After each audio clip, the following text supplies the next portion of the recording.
The Battle of Vienna changed the course of European history forever, with the unstoppable Polish forces saving the day and preventing Ottoman conquest of Europe. Let's dive into the causes, events, and results of one of history's most consequential battles. The conflict between the Ottoman Empire and the Habsburg monarchy was a defining feature of European history from the 16th to the 18th centuries. It was driven by the Ottomans' ambition to expand their empire into Central Europe and the Mediterranean, juxtaposed against the Habsburgs' control of the area at the time. The Habsburg monarchy, ruling the Holy Roman Empire, was strategically positioned as the roadblock against Ottoman incursions. The Ottoman Empire sought to dominate key European territories, thereby controlling trade routes, gaining access to resources, and expanding influence.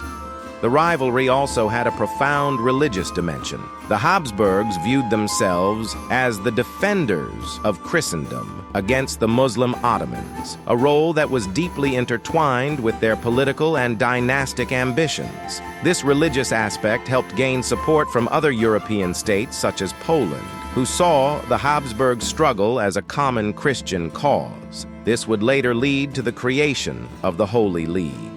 The Ottomans had already tried to take Vienna many times in the past. For example, the first major confrontation at Vienna occurred in 1529, when Sultan Suleiman the Magnificent led the Ottoman forces in an attempt to capture the city.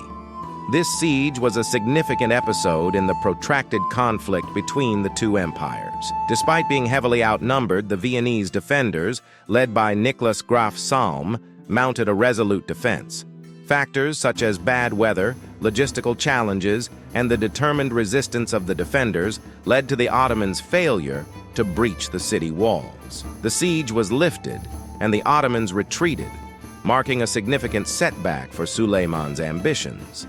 The failed siege did not end the Ottoman-Habsburg hostilities.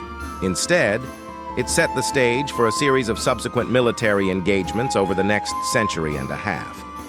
The 1529 siege left a lasting imprint on European consciousness, emphasizing the urgent need for collective defense against Ottoman expansion. In response to the growing threat posed by the Ottoman Empire, a coalition known as the Holy League was established.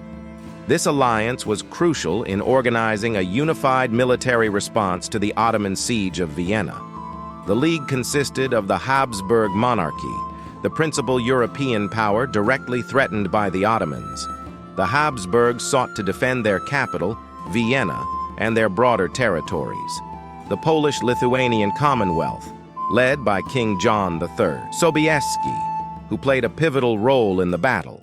Sobieski's participation was motivated by both political interests and a sense of religious duty to defend Christendom. The Papal States, the papacy, under Pope Innocent, provided moral and financial support, seeing the defense against the Ottomans as a holy mission, and numerous states within the Holy Roman Empire, including Bavaria and Saxony, contributed troops and resources, recognizing the existential threat posed by the Ottomans to Central Europe. The formation of the Holy League was a remarkable instance of European cooperation, overcoming internal divisions and rivalries to face a common external threat. It underscored the geopolitical and religious dimensions of the conflict, rallying diverse Christian states under a unified cause. Vienna was the key to controlling Central Europe. Its capture would disrupt the Habsburgs' power, potentially leading to the collapse of their empire and opening the way for further Ottoman expansion into Western Europe. Beyond the immediate goal of capturing Vienna, the Ottomans aimed to establish a more permanent presence in Central Europe.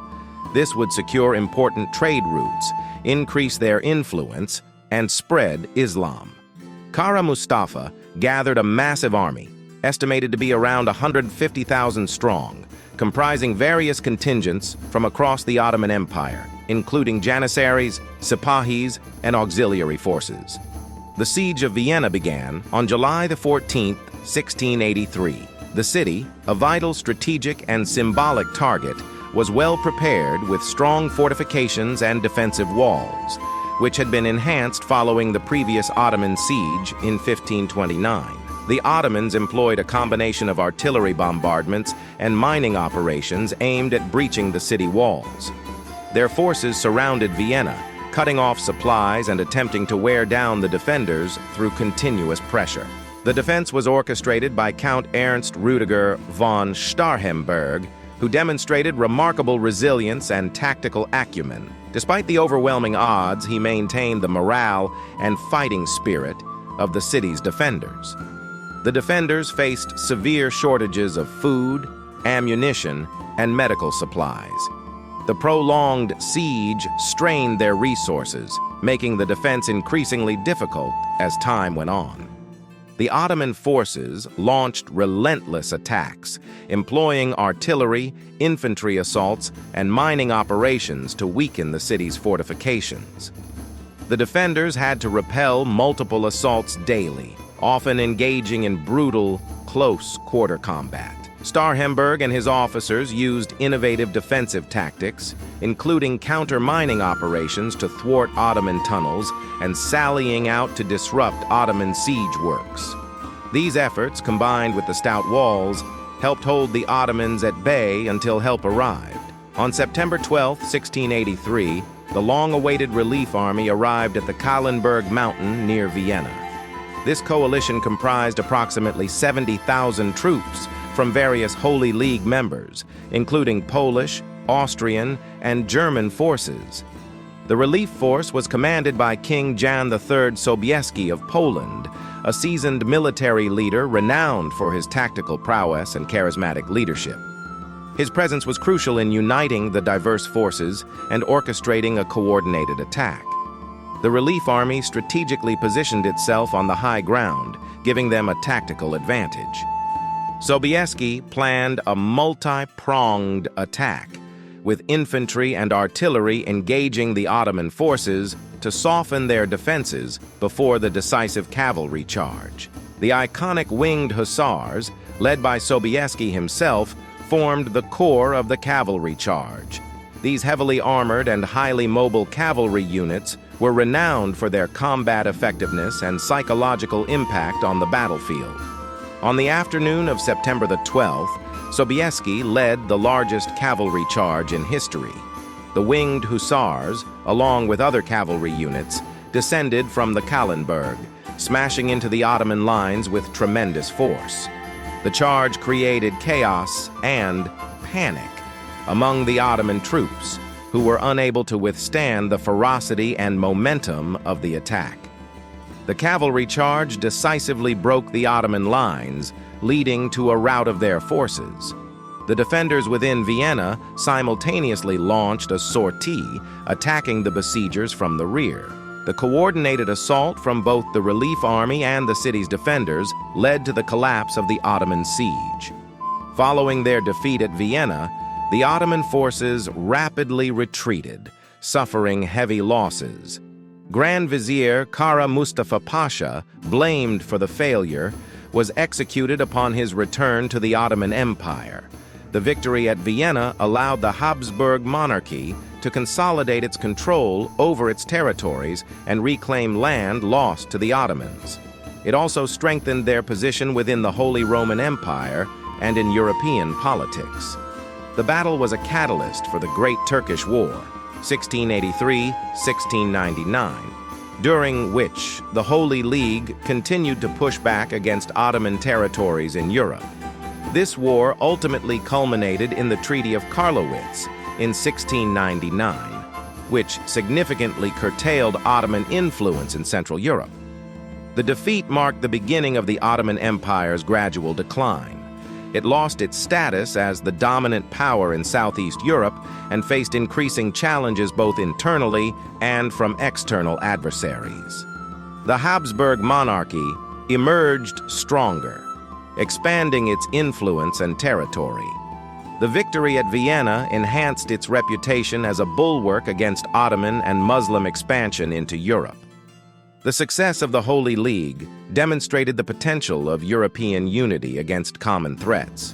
It paved the way for future alliances and collective security arrangements among European states. The Battle of Vienna became a powerful symbol of Christian resistance against Islamic expansion. It reinforced the Habsburgs' image as defenders of Christendom. Figures like King John III Sobieski and the Winged Hussars were immortalized as heroes. Their bravery and tactical genius became legendary, celebrated in art, literature, and folklore across Europe. The city's successful defense reinforced its identity as a fortress city, capable of withstanding formidable sieges. Vienna's resilience became emblematic of European endurance and strategic ingenuity. The battle contributed to the shaping of a collective European identity, united against external threats. It highlighted the importance of cooperation among diverse states and cultures within Europe. The victory was seen as divine favor, celebrated in religious ceremonies and memorials. The anniversary of the battle is still commemorated in Poland and Austria, reflecting its lasting significance. The Battle of Vienna inspired future generations to value unity, resilience, and strategic foresight. It served as a historical touchstone for military strategy and the defense of Europe by the incredible nation of Poland. Dziękuję. Remember to like and subscribe, or the Ottomans will siege your residence.